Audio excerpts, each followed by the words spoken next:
karatula. Nakalagay, ako ngayon, ikaw bukas. Kaya nga yung mga lolo't lola ko, pag may patay kami, maraming mga pamahiin, siguro ginagawa pa rin ninyo yan. No, kasi nakakatakot yung mga babala nila eh. Bawal daw maglibing ng Lunes. Pag naglibing kayo ng Lunes, walang magbibindisyon, day off ng pare. Hindi, sa totoo, pag naglibing daw kayo ng Lunes, may mamamatay uli sa pamilya nyo. Eh kung tatlo lang kayong magkakapatid, Miyerkules pa lang, ubus na lahi nyo.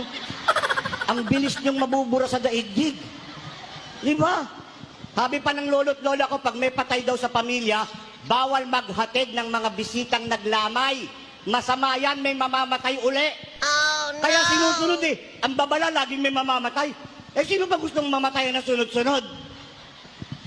Ang gastos nun. Kayo naman, kapag kayo'y naglamay, bawal kayong mag-uwi ng mga pagkain nakahain sa burulan. Yung iba, pag kinapkapan mo, puno ng boy bawang yung bulsa. May mga butong pakwan. Yung may dalang backpack, merong cup noodles. Siguradong may mamamatay, malamang mapapatay kayo. Eh, namatay na yung mga tao, kinukupit nyo pa yung chicherya. Ang pinakamasagwang turo, pag may patay daw, yung kamag-anak, bawal maligo. Pag naniwala naman kayo dyan, mamamatay naman ang mga naglalamay sa baho ng pamilya nyo.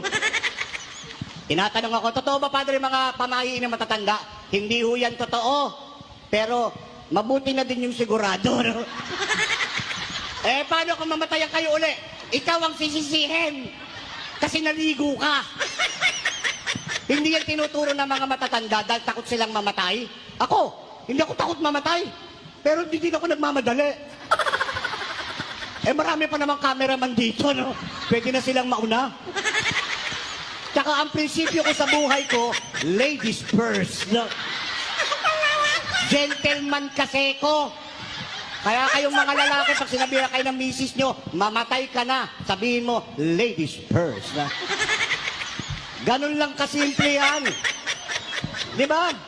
Father, I am ready. Pakiulit. Huwag masyadong malakas. Baka madinig kayo. Bigla kayong hugutin dito.